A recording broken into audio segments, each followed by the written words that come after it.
सिंधुदुर्ग जिल्ह्यासह इतर जिल्ह्यातील ताज्या घडामोडी पाहण्यासाठी सिंधुदुर्ग 24 तासला सबस्क्राइब करा आणि बेल आयकॉनवर क्लिक करा। सिंधुदुर्ग 24 तास सदैव तुमच्या सोबत। पुढील बातमी पाहणार आहोत विस्ताराने। वेंगुर्ले शहरात गतवेळी माजी पालकमंत्री रवींद्र चव्हाण यांच्या माध्यमातून राजन गिरप यांनी केलेली विकास कामे लक्षवेधी आहेत। केंद्रात पंतप्रधान नरेंद्र मोदी, राज्यात मुख्यमंत्री देवेंद्र फडणवीस तर जिल्ह्यात पालकमंत्री म्हणून मी आहे। त्यामुळे वेंगुर्ले शहरातील जनतेने इथला नगराध्यक्ष व नगरसेवक भाजपचे जिंकून दिले तर विकास बुलेट ट्रेनच्या वेगाने धावेल, असा विश्वास पालकमंत्री नितेश राणे यांनी व्यक्त केला। आता अंतिम टप्प्यात आलेला आहे आणि उद्या रात्री 10 वाजता हा प्रचार संपून 2 तारखेला वेंगुर्ल्याचे मतदार पुढची 5 वर्ष त्यांच्या शहराचं नेतृत्व कोण करणार, त्यांच्या हक्काचे नगरसेवक कोण असणार हे मतदान करणार आहे। मी जसं पहिल्या दिवसापासून भारतीय जनता पक्षाचे सगळेच आम्ही कार्यकर्ते अतिशय सरळ स्पष्ट भूमिका आमची सगळ्यांची मांडत आहोत की आमच्यासाठी ही निवडणूक ही विकास करण्यासाठी एक महत्त्वाचं साधन आहे। उद्या आदरणीय नरेंद्र मोदी साहेबांच्या विचाराचा, आदरणीय मुख्यमंत्री देवेंद्र फडणवीस साहेबांच्या विचाराचे आणि पालकमंत्री म्हणून आणि भारतीय जनता पक्ष म्हणून आमच्या विचाराचा नगराध्यक्ष उद्या वेंगुर्ल्याच्या जनतेने आम्हाला मतदानारूपी अगर आशीर्वाद दिला, आम्हाला आमचे नगरसेवक सगळे निवडून दिले तर वेंगुर्ल्याचा विकास करणं हे आम्हाला अतिशय सोपं जाणार आहे। शेवटी त्या एकाच विचाराचं जेव्हा डबल इंजिनचं सरकार असतं तेव्हा विकास किती चांगला होऊ शकतो याचं उत्तम उदाहरण आपलं केंद्रात आणि राज्याचं सरकार आहे।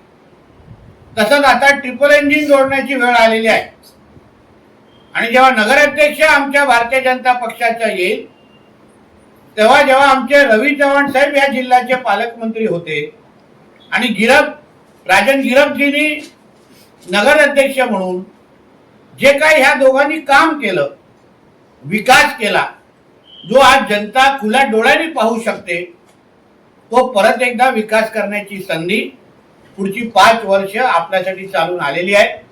2 डिसेंबरची ही तारीख आपल्यासाठी आयुष्यामध्ये एकदाच येणार आहे। मतदार म्हणून आपण फार विचारपूर्वक मतदान करणं। वेंगुर्ल्याचे असंख्य महत्त्वाचे प्रश्न आहेत आणि त्या प्रत्येक प्रश्नाला फार बारकाईने वेंगुर्ल्याच्या प्रत्येक मतदाराशी चर्चा करून त्यांच्या अडीअडचणी समजून घेऊन आज भारतीय जनता पक्षाचे आमच्यासारखे असंख्य कार्यकर्ते, पदाधिकारी आज आम्ही जनतेचं ऐकलेलं आहे, संवाद केलेला आहे आणि म्हणूनच आम्हाला आत्मविश्वास आहे की भारतीय जनता पक्ष सोडून कुठलाही दुसरा पक्ष वेंगुर्ल्याचा विकास त्या ताकदीने करूच शकणार नाही। आपण विचार करा, हे जेवढे आमचे प्रतिस्पर्धी पक्ष आहेत त्या कुठल्याही पक्षाच्या अगर नगराध्यक्ष निवडून आले, उदाहरण काँग्रेस पक्षाचा निवडून आला, तो पालकमंत्री मुख्यमंत्रींपर्यंत प्रधानमंत्रीपर्यंत जाऊ शकतो का? हक्काने निधी आणू शकतो का? हक्काने काय निधीची मागणी करू शकतो का? अन्य पक्षाचे नगराध्यक्ष अगर निवडून आले, उभाट्याचा निवडून आला तर तो आमच्याकडे येऊन संवाद साधून तुमच्या वेंगुर्ल्यासाठी निधी आणू शकतो का? आमच्या मित्र पक्षाचा शिवसेनेचा उमेदवार उभा आहे। त्या दिवशी उद्योग मंत्री आमच्या कणकोलीमध्ये आले, उदय सामंत, जे मूळ आपल्या वेंगुर्ल्याचे आहेत, त्यांनी तिथे काय उत्तर दिलं? त्यांनी काय सांगितलं की आम्हाला अगर निधी लागेल तर आम्ही पालकमंत्र्यांकडे निधी आणायला जाऊ। म्हणजे जिल्ह्याच्या पालकमंत्र्याकडे निधी असते आणि त्यांच्याच माध्यमातून तो सरकारचा प्रतिनिधी असतो आणि म्हणून त्याच्याच माध्यमातून निधी आम्हाला मिळू शकते अशी अगर शिंदे शिवसेनेचे नेते अगर म्हणत असतील तर मग थेट भारतीय जनता पक्षाच्या पालकमंत्र्याकडे, मुख्यमंत्र्याकडे, त्यांच्याच पक्षाला आपण मतदान का करत नाही हा प्रश्न वेंगुर्ल्याच्या मतदारांनी स्वतःला विचारला पाहिजे, हा समजून घेतला पाहिजे. आज जेवढे आमचे मित्र पक्षाचे त्यांच्याबरोबर फिरणारे लोक आहेत, उदाहरण त्यांचे प्रचार प्रमुख आमचे मित्र सचिन वालावलकर आहेत, त्यांचे प्रचार प्रमुख आहेत, पण त्यापेक्षा त्यांना आम्ही आमचे प्रचार प्रमुख मानतो. ते माझ्या मंत्रालयाच्या कॅबिन मध्ये सर्वात जास्त वेळ घालवतात. आता 3 तारीख तुमची झाल्यानंतर 4 तारखेला माझ्या बरोबर चहा पिण्यासाठी माझ्या मंत्रालयाच्या कॅबिन मध्ये असतील. माझ्याकडून काम सरकार पातळीचे करून घेतात. आज गवळीवाळाचा विषय त्यांना विचारा कोणी सोडवला मंत्रालय कॅबिनेट मध्ये. तेव्हा दीपक केसरकरजी, मला आठवतं सावंतवाडीमध्ये एका बैठकी मी होते, मंगळवारचा दिवस होता आणि मी आणि आदरणीय बावनकुळे साहेब महसूल मंत्री म्हणून आम्ही तो कॅबिनेट मध्ये विषय सोडवला आणि तो मार्गी लावलेला आहे. सांगावं सचिन वालावलकरजींनी खोटा आहे का खरं आहे? त्यांचे असंख्य निवेदन विचारा सचिन वालावलकरजींचे, किंवा माझ्या मंत्रालयाच्या कॅबिनचा सीसीटीव्ही तपासा. सचिन वालावलकरजी हे माझ्याकडे किती काळ असतात, कसे माझ्याकडे प्रश्न सोडवून घेतात, आणि इथे आल्यावर भाषा थोडी त्यांची वेगळी होते, पण तरी आम्ही त्यांना मित्र म्हणून त्यांना माफ करणार. टॅक्स फ्री माणूस आहे सचिन वालावलकर, आम्ही काय त्यांना टॅक्स लावणार नाही, कारण आमचाच आहे, कुठेही असला तरी आमचाच आहे. प्रत्येक निधी असो, परवानगी असो, आता पण ताजची परवानगी, ताज मध्ये जी शिरोडामध्ये ताज होते ते MCZMA मी आणली आणि आज ताजचा मार्ग तिथे मोकळा झालेला आहे, कारण का अधिकार माझ्याकडे आहे. पालकमंत्री म्हणून अधिकार माझ्याकडे आहे. आदरणीय दीपक केसरकर साहेब पालकमंत्री राहिलेले आहेत, कॅबिनेट मंत्री राहिलेले आहेत, कॅबिनेट मध्ये त्यांनी काम केलेलं आहे. त्यांना चांगल्या पद्धतीने माहिती आहे की कॅबिनेट मंत्र्याला, पालकमंत्र्याला काय अधिकार असतात हे चांगल्या पद्धतीने माहिती आहे त्यांना. म्हणून जे काही वातावरण वेंगुर्ल्यामध्ये केलं जात आहे ते गवळीवाळ्याचा विषय आम्ही सोडवला, अन्य निधी आम्ही आणला, हे सगळे प्रकल्प आम्ही आणले, या सगळ्या गोष्टी सचिन वालावलकरजींनी कधीतरी माझ्या बरोबर पत्रकार परिषदेमध्ये बसावं आणि ह्या सगळ्या गोष्टी त्यांनी सांगावं की नितेशजी तुम्ही ह्या गोष्टी केलेल्या नाहीत, भारतीय जनता पक्षाच्या माध्यमातून केलेलं नाही. युतीच्या बाबतीमध्ये आमच्या भारतीय जनता पक्षाच्या ओरसच्या कार्यालयामध्ये आमचे जिल्हाध्यक्ष आणि माझे अन्य सहकारी विटनेस होते. सचिन वालावलकरजींनीच मला सांगितलं की नितेशजी जिल्ह्यामध्ये युती करू नका. विचारा सचिन वालावलकरजींनी खरं आहे का खोटं आहे. म्हणून या सगळ्या गोष्टी आज ज्या पद्धतीने एक वेगळं चित्र दाखवलं जात आहे ते अत्यंत चुकीचं आहे. मी आमच्या वेंगुर्ल्याच्या माता भगिनी मतदारांना आणि सर्व मतदार बंधूंना सांगेन की आज भारतीय जनता पक्षाची सत्ता आज देशभरामध्ये प्रत्येक राज्य, बिहार सारखं राज्य त्या जनतेने आम्हाला निवडून दिलेलं आहे. पंतप्रधानांच्या नेतृत्वावर विश्वास ठेवला आहे. राज्यामध्ये आदरणीय देवेंद्र फडणवीस साहेबांचं काम गेल्या 11 महिने अतिशय ताकदीने सुरू आहे, अतिशय ताकदीने सुरू आहे. आणि म्हणून विकास करायचा असेल, निधी आणायचा असेल, कुठल्याही परवानग्या आणायच्या असतील तर भारतीय जनता पक्षाशिवाय दुसरा पर्याय नाही. कारण सत्तेमध्ये बसलेल्या अधिकाराची सगळी पदं हे आज भारतीय जनता पक्षाकडे आहे. विचारा सरकारमधल्या कुठल्या फाईलीचं शेवटची सही, कुठली फाईल घ्या, शेवटची सही ही आदरणीय मुख्यमंत्र्यांची असते. उद्या नगर विकास खात्याला निधी पण द्यायची असेल तर शेवटची सही ही मुख्यमंत्र्यांची लागते. म्हणूनच तर काल आमचे रवी चव्हाण साहेब काय बोलले, एक नंबरलाच महत्व असतं. आज 1 नंबरला आमचे आदरणीय देवेंद्र फडणवीस साहेब आहेत. उद्या नगर विकास खात्या अंतर्गत पण ह्या नगर पंचायतीला अगर निधी आणायची असेल तर त्याला शेवटची सही ही आदरणीय देवेंद्र फडणवीसांचीच लागणार मुख्यमंत्री म्हणून, दुसरा कोणाचीच लागणार नाही. म्हणून वेंगुर्ल्यातले कुठलेही महत्वाचे प्रश्न, कुठल्याही समस्या सोडवायची असेल, उदाहरण आमच्या बाजारपेठातला विषय, मी आज जिल्ह्याचा पालकमंत्री म्हणून मी बाजारपेठामध्ये असलेल्या माझ्या प्रत्येक व्यापारी बंधू भगिनींना मी आज ह्या पत्रकार परिषदेच्या निमित्ताने शब्द देतोय, रेकॉर्ड करून ठेवा. ही पत्रकार परिषद रेकॉर्ड करून ठेवा की जे तुमच्यामध्ये जे गैरसमज पसरवलं जात आहे, जे सांगितलं जात आहे की राजन गिरपजी परत निवडून गेले तर रुंदीकरणाच्या नावाने आमचे दुकानाचं नुकसान होणार. मी माझ्या वेंगुर्ल्याच्या व्यापारी बंधू भगिनींना मी शब्द देतो या पत्रकार परिषदेच्या निमित्ताने की तुमच्या एकही इंच तुमच्या दुकानाचा रुंदीकरणाच्या नावाने करायला देणार नाही. रुंदीकरण हा विषय संपलेला आहे. बिलकुल रुंदीकरण होणार नाही. राजन गिरपजी त्या खुर्चीवर बसले असले तरी नगराध्यक्ष म्हणून नितेश राणे तिथे बसलेला आहे, लक्षात घ्या. मला मत करताय, मला मत देताय तुम्ही पालकमंत्र्यांना, तुमचं मत हे नगराध्यक्षाला आणि पालकमंत्र्याला पण जात आहे. माझी पण तेवढीच नैतिक जबाबदारी असेल की तुम्हाला दिलेला प्रत्येक शब्द पाळण्याचा. म्हणून बाजारपेठामध्ये व्यापाऱ्यांच्या इच्छेच्या विरुद्ध काहीच होणार नाही हे मी आज अधोरेखित करून ठेवतोय तुम्हाला या पत्रकार परिषद निमित्ताने. काहीच होणार नाही. म्हणून कोणीही तुम्हाला गैरसमज पसरवत असेल तर त्याची कुठलीच चिंता करू नका.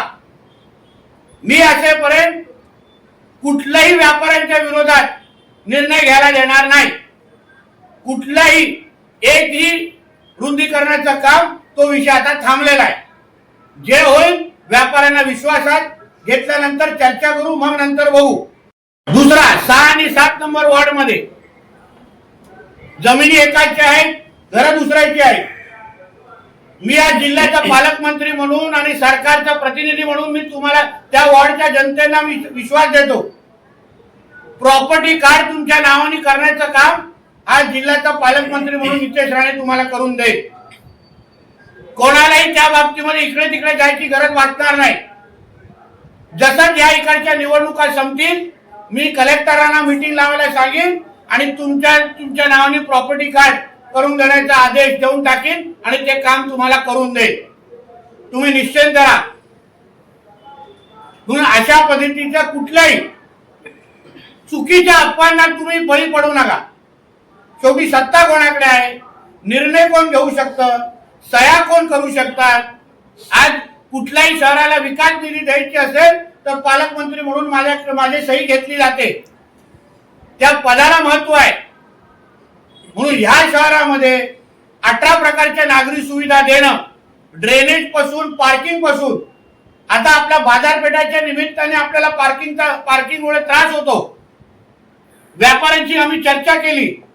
म्हणून चांगली पार्किंगची सुविधा या शहरामध्ये लगत असलेल्या काही आरक्षित जमीन आपण पाहू आणि अतिशय चांगली पार्किंगच्या सुविधा आपण लोकांना उपलब्ध करून देऊ, जेणेकरून या बाजारपेठामध्ये फिरणाऱ्या लोकांना, गिरायकांना त्रास होणार नाही आणि त्याच्यामुळे आपल्या व्यापाऱ्यांना मदतच होणार. ह्या पद्धतीची पार्किंग सुविधा आपण तयार करून देऊ. तसंच मच्छी मार्केट संदर्भात लोकांना आता अन्य भागामध्ये मच्छी विक्रेते बसतात, त्याबद्दलची काही प्रश्न आहेत. त्यांना ते माझ्याच मत्स्य खात्या अंतर्गत मी आणि नगरपालिका, नगर परिषदा एकत्र मिळून आम्ही तो निर्णय घ्यायचा असतो. अगर भाग 2 अगर मच्छी मार्केटचा बांधायचा असेल तर माझ्याकडे अधिकार आहे. ते मी त्या खात्याचा मंत्री आहे. आज मुंबईमध्ये मरोळमध्ये जाऊन बघा, मुंबई महापालिका आणि माझं मत्स्य खातं हे 70 कोटी खर्च करून आम्ही नवीन मच्छी मार्केट मुंबईकरांसाठी तिथे उभं करतोय महापालिकेबरोबर. तसंच आता भाग 2 अगर मच्छी मार्केटचा करायचा असेल तर मत्स्य व्यवसाय मंत्री आणि वेंगुर्ला नगरपालिका आम्ही एकत्र मिळून भाग 2 मच्छी मार्केटचा तुम्हाला तयार करून देऊ.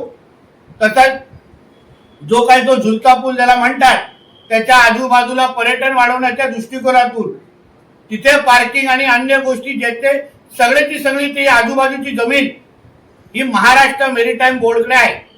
आता महाराष्ट्र मेरीटाईम बोर्ड हे बंदर खात्या अंतर्गत येतं आणि बंदर खात्याचा मंत्री तुमचा पालकमंत्री आहे. लोक आहेत जे पोटा पाण्यासाठी तिथे संघर्ष करणारे लोक आहेत. आमच्या वेंगुर्ला शहरामध्ये विकास आला पाहिजे, विकासाच्या आधारे रोजगार तयार झाला पाहिजे. त्या दृष्टिकोनातून जी पावलं बंदर खात्याच्या माध्यमातून पर्यटन वाढवण्यासाठी जे करता येईल त्या सगळ्याच्या सगळ्या परवानग्या, मग जमीन वापरण्याच्या असो किंवा पर्यटन व्यवसाय वाढवण्यासाठी असो, परवानग्या देण्याची जबाबदारी ही माझी असेल बंदर खात्याचा मंत्री म्हणून. हेही तुम्हाला मी इथे शब्द देतो. आता सगळा जो विकास झालेला आहे म्हणजे चांगला आपण आपलं नाट्यगृह बांधलं आहे, कचरा डेपोचा चांगला प्रकल्प बांधला आहे, पण बाजारपेठेच्या अवतीभोवती विकास दिसत नाही असं खूप माझ्या वेंगुर्लेकरांचं म्हणणं होतं. सगळा विकास नितेशजी थोडा शहराच्या एकतर्फी झालेला आहे आणि म्हणून समतोल विकास वेंगुर्ला शहर म्हणून सगळ्या भागामध्ये विकास पोचला पाहिजे, सगळ्या भागामध्ये आर्थिक समृद्धी आली पाहिजे. म्हणून त्या दृष्टिकोनातून बाजारपेठातला पण भाग त्या अवतीभोवती आम्ही नवीन प्रकल्प कसे आणू शकतो हेही आमच्या नगराध्यक्ष आणि आमच्या टीमच्या माध्यमातून करण्याचा शब्द मी आपल्या ह्या पत्रकार परिषदेच्या माध्यमातून देतोय. आणि परत एकदा आपल्याला सांग, एवढ्या वर्षानंतर पण आज आरोग्यासाठी उपचारासाठी आमच्या वेंगुर्ले वासियांना बांबोलीमला जायला लागतो, गोव्याला जायला लागतं. हा प्रश्न माझ्यासाठी निवडणुकीच्या पलीकडे, राजकारणाच्या पलीकडे मी माणुसकीच्या चष्म्यातून पाहणार आहे. कुठल्याही परिस्थितीमध्ये आमच्या उपरुग्णालयामध्ये चांगल्यातले चांगले डॉक्टर देणं, तिथे सुविधा तपासणं, सुविधा तयार करणं आणि इथे एक चांगलं सुसज्ज असं आरोग्याची व्यवस्था उभी करणं, सेंट लुकच्या जागेवर चांगल्यातला चांगला प्रकल्प उभा करण्याचं काम, हॉस्पिटल उभं करण्याची जबाबदारी जसे मी 40 दिवस घेतलेली आहे आणि आता त्याचा पुनरुच्चार करतो. पण ते करत असताना त्या जागेवर काही जे 30-40 लोक आज आहेत ते माझ्या आणि मनीष दळवींच्या संपर्कात आहेत. त्यांनाही आधार कसा देऊ शकतो, त्यांनाही मदत कशी करू शकतो जेणेकरून कोणाच्याच पोटावर आम्हाला लाथ मारायची नाही. आम्ही सरकारचे प्रतिनिधी आहोत. सरकार हे लोकांना आधार देणारं असतं, लोकांना उभं करणारं असतं, लोकांची सेवा करणारं असतं. आणि म्हणून आम्ही आदरणीय देवेंद्र फडणवीस साहेबांच्या वतीने मी त्यांच्या मंत्रिमंडळातला एक मंत्री म्हणून, त्यांचा सहकारी म्हणून, भारतीय जनता पक्षाचा कार्यकर्ता म्हणून मी तुम्हाला विश्वास देतो. भारतीय जनता पक्ष हा विकासाच्या मार्गावर चालणारा सेवाभावी आमचा एक पक्ष आहे. आदरणीय पंतप्रधान पासून, मुख्यमंत्री पासून ते नगराध्यक्ष पासून ते पालकमंत्रीपर्यंत प्रत्येक पातळीवर लोकांची सेवा करणं आणि सेवेसाठी सत्ता वापरणं हा आमचा एक कलमी कार्यक्रम असल्यामुळे आम्ही तो निश्चित पद्धतीने या वेंगुर्ला शहराला भाग 2चा विकास, जसं भाग 1 मध्ये बऱ्यापैकी विकास करून आम्ही तुम्हाला दाखवलेला आहे, त्याच पद्धतीने भाग 2चा विकास आम्ही करण्यासाठी आम्ही सज्ज आहोत. वेंगुर्लाचा मला वाटतं 10 नंबरचा वॉर्ड ना, तो गावातला त्याला म्हणतो 10 नंबरचा जो भाग आहे, प्रभाग आहे वडकोळ आहे, या भागात आज तिथे गेल्यानंतर वाटत नाही की आम्ही वेंगुर्ल्यामध्ये आलेलो आहे. गाव वाटतो तो. त्यांना सुविधा नाही मिळालेल्या आहेत अजूनपर्यंत. आम्ही अतिशय 2 चांगले नगरसेवकचे उमेदवार तिथे दिलेले आहेत, सुहासजी आणि मराठे मॅडम 3 नंबर. पण मी तुम्हाला विश्वास देतो, त्या गावात त्या ग्रामीण भागातल्या लोकांना मी विश्वास देतो 3 नंबरच्या, की तुम्ही चिंता करू नका, सरकारचा प्रतिनिधी हा तुमचं काम करू शकतो. सरकारचे प्रतिनिधी तुमच्या घराघरामध्ये विकास आणू शकतो. तिथे अंगणवाडीचा विषय आहे, जिल्हा परिषदच्या शाळेचा विषय आहे, मुलांना शिकवण्यासाठी तिथे त्या दिवशी महिलांनी आम्हाला येऊन आमच्याकडे प्रश्न विचारला. आणि म्हणून ह्या सगळ्या गोष्टी प्रत्येक प्रभागामध्ये विकास पोहोचवण्याची जबाबदारी ही भारतीय जनता पक्ष म्हणून आमची आहे. प्रत्येक जिल्ह्याला एक उमेदचा मॉल, तालुकानिहाय एक तालुक्याला एक उमेदचा मॉल देण्याचा निर्णय आमच्या आदरणीय देवेंद्र फडणवीस साहेबांनी घेतलेला आहे. तसंच आमच्या वेंगुर्ला जिल्ह्याच्या माता भगिनींसाठी ज्या बचत गट आमच्या इथे आहेत, जे उद्योग करतात, ज्यांना स्वतःच्या पायावर आमच्या माता भगिनींना उभं करायचं आहे, लाडली बहीण योजना एका बाजूला, पण कायमस्वरूपी उद्योजक बनवण्याच्या दृष्टिकोनातून उमेद सारखे मॉल आमच्या वेंगुर्ल्यामध्ये उभे करण्याची जबाबदारी ही माझी असेल. हाही शब्द तुम्हाला मी आजच्या निमित्ताने देतो. वेंगुर्ल्याचा विकास करणं आणि वेंगुर्ल्याला पुढच्या 25 वर्षासाठी वेंगुर्ल्याचं नियोजन हे आमच्या नजरेसमोर अतिशय महत्वाचं आहे आणि त्याच दृष्टिकोनातून आम्ही लोकांकडून आशीर्वाद, मतदानारूपी आशीर्वाद आज मागतोय. लोकांनी एकदा 2 तारखेला आम्हाला राजन गिरपजी आणि आमच्या सगळ्या नगरसेवक टीमना अगर आशीर्वाद त्यांनी दिला तर जिल्ह्याचा पालकमंत्री म्हणून, देवेंद्र फडणवीस साहेबांच्या कॅबिनेटचा सहकारी म्हणून मी आपल्याला विश्वास देतो की वेंगुर्ला शहराचा विकास हा लोकांच्या इच्छानुसार, लोकांची प्रत्येक स्वप्न पूर्ण करण्याची जबाबदारी ही माझी असेल, आमच्या सगळ्यांची असेल. एवढंच या निमित्ताने सांगतो. धन्यवाद. तर त्यांनी जो कणकवली पॅटर्न झालेला आहे त्याबाबत कानावर हात ठेवले. ते म्हणतायत की अशी युती झालीच नाही. आता शिवसेनेच्या किंवा उभाटाच्या जिल्हा प्रमुखासाठी अगर शिंदे साहेबांची लोक अगर येथे येऊन प्रचार करत असतील आणि शिंदे साहेब तिथे कानडोळा करत असतील तर एवढ्या ज्येष्ठ नेत्याला मी कसं काय उत्तर द्यायचं? मुळामध्ये शिंदे साहेबांनी उठाव केला कशाला? कारण का उद्धवजींनी त्यांच्यावर अन्याय केला असं ते म्हणतात. या सगळ्या आमच्या त्यांच्या शिवसेनेच्या कार्यकर्त्यांवर, सहकार्यांवर अन्याय केला म्हणून ते सांगतात आणि म्हणून त्यांनी उठाव केला. पण आता अगर त्यांच्याच जिल्हा प्रमुखांसाठी येऊन त्यांचेच नेते मंडळी अगर प्रचार करत असतील तर मग मुळामध्ये उठावाला काय अर्थ होता का? हा प्रश्न आता सिंधुदुर्ग करणं, आता महाराष्ट्राची जनता विचारते. तिथे कानडोळा करून उपयोग नाही. पण शेवटी कधीतरी या प्रश्नाचं उत्तर द्यायलाच लागेल की शिवसेनेच्या अधिकृत जिल्हा प्रमुख संदेश पारकरांसाठी शिंदे सेना का उतरली, शिंदे सेना का प्रचार करते, शिंदे सेनेचा एकही उमेदवार पॅनलमध्ये नसताना पण का उद्धवजींच्या उमेदवारासाठी त्यांना प्रचार करायसारखं वाटतं, याचं उत्तर कधी ना कधीतरी एकनाथ शिंदेजींना द्यायला लागेल. ते लपू शकणार नाही. आम्ही नक्की पाळणार. म्हणून तर मी तुम्हाला काल पण सावंतवाडीमध्ये बोललो की आमच्याकडून कधीच आमच्या मित्र पक्षांवर तुम्ही 11 दिवस बघा, आम्ही कुठेच काय त्यांच्यावर टीका टिप्पणी केली नाही. आमच्यावर असंख्य वार झाले, आमच्यावर खालच्या पातळीची टीका झाली, सगळ्या उणीधुळी काढण्यात आल्या. पण एक भारतीय जनता पक्षाच्या आमच्या नेत्याचं वक्तव्य दाखवा जे महायुतीच्या विरोधात असेल, कुठेही दाखवा. म्हणून आम्ही महायुतीचे घटक पक्ष म्हणून, भारतीय जनता पक्ष म्हणून आजही मान ठेवतोय आणि उद्याही मान ठेवणार. साहेब, निलेश राणे असं म्हणताय, बळीचा बकरा कोण वाटतं, एवढा मी दूध फळा वाटतो का? अचानक हिंदुत्वाचं प्रेम कसं आलं, कोणी करायला सांगितलं?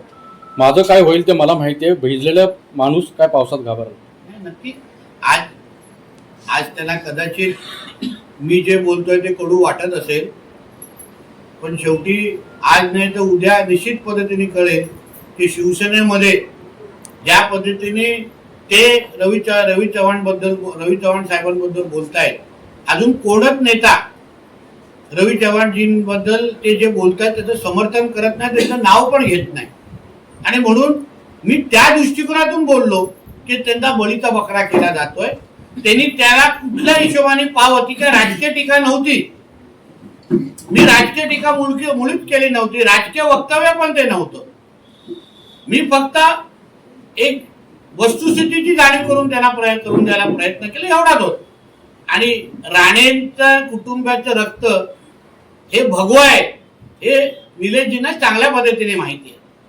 म्हणून आम्हाला हिंदुत्व निश्चित पद्धतीने स्वीकारायला लागणार नाही, कारण राणे कुटुंबाचं रक्तच भगवं आहे. तर निलेश राणे असं म्हणतात की भाजपने आपल्याला तिकीट नाकारलं, मात्र ते शिंदे साहेबांनी दिलं, त्यामुळे शिंदे साहेबांची साथ आपण कधीच सोडणार नाही. हे लक्षात घ्या, ही निवडणूक आम्ही जनतेसाठी लढवतोय. कुणी काय बोलतोय ना, त्यासाठी आम्हाला 2 तारखेच्या नंतर तुम्ही वेळ द्या. आम्ही निश्चित पद्धतीने मी तुम्हाला त्याचे उत्तर देऊ. शेवटी कोणाला काय त्यांच्या स्वतःच्या राजकीय ह्याच्याबद्दल वक्तव्य करते, त्यांचा मूळ अधिकार आहे. आम्हाला आमच्या जनतेची बाजू मांडून द्या, आम्हाला इकडच्या मतदाराला केंद्रबिंदू ठेवून द्या आणि वेंगुर्ल्याच्या जनतेसाठी आम्ही काय करतो हे सांगून द्या, सांगायला संधी द्या. तेवढंच आमचं म्हणणं आहे. बाकी कोणाला काय म्हणायचं त्यांना ते बोलायचं स्वातंत्र्य आहे. मुंबई आणि ठाण्यात शिवसेनाच मोठा भाऊ आहे असं एकनाथ शिंदे म्हणतात. मुंबई ठाण्यात शिवसेनाच एक मोठा भाऊ आहे असं म्हणतात. वक्त वक्त की बात आहे. तर निलेश राणे असं म्हणतात सिंधुदुर्गात लोकसभा लढवण्यासाठी रवींद्र चव्हाण यांनी चाचपणी केली होती, मात्र त्यांना ते जमलं नाही. कदाचित त्यांच्याकडे वेगळी माहिती असेल तर मला माहित नाही.